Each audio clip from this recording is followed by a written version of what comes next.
I'm Ric Stewart. Welcome to Blues Center interview number 19 with Gabi Cavassa. Hi. Good to see you. You too.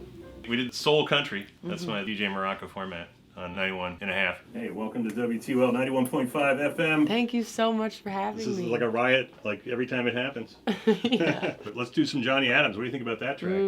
What can you tell us? A Losing Battle by Johnny Adams. That was kind of cool. So we were like really able to branch out and find all kinds of stuff over there. Now, do you see that as being something you could include in like a set with your current band? Can you get it over to country? I love country. I love these country singers. I love Dolly Parton. I love Patsy Cline.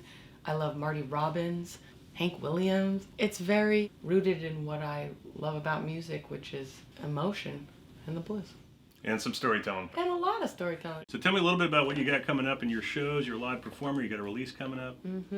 I recorded an album. I'll give it to WTUL first. Will you be using standards and previously published music, trying to write your own? How do you mix that? It's mostly originals, but there's maybe two or three standards on it. It's my introduction to the world. And I've been pretty shy to the world so far. I was really nervous because the album's very vulnerable, and I'm very vulnerable when I sing.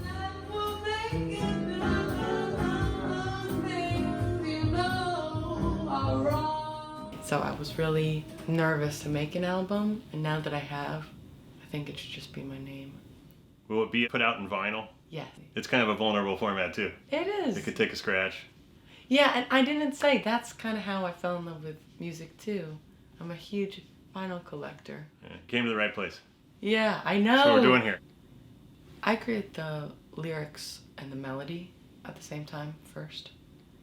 I just, whenever it strikes. Then I write the music, and then share it with the band, and then it evolves into something totally different. And it's a very collaborative process after that.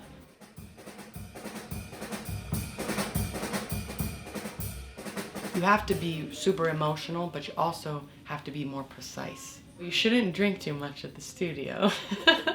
Let's talk about improvisation. Is that a big piece of the live show for you? Yes. That's why recording's so different. Improvisation's huge for me. And that's why I love this kind of music that we do. It's in the blues, it's in jazz, it's in whatever these names that you want to call them. And I love classical music as well, but my personality, I just have to express myself right away. And I like the risk involved. It's very, like I used to be kind of an adrenaline junkie, and then I just became like a music nerd. Bungee jumping, I love roller coasters, cliff diving. It's kind of the same, like you kind of go out on a limb, take a risk, and then see how you can kind of get yourself out of that situation. I met you at the Jazz Fest Grant. Tell me a little bit about the project you're working on with that. Well, I started working on this album, and it's expensive.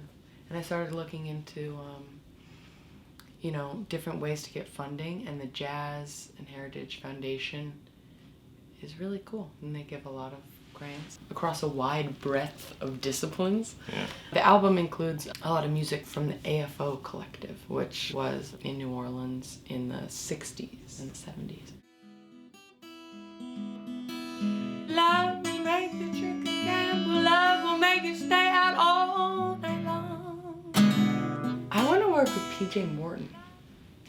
I want to work more with Jameson, like way out. I want to work with Robert Glasper.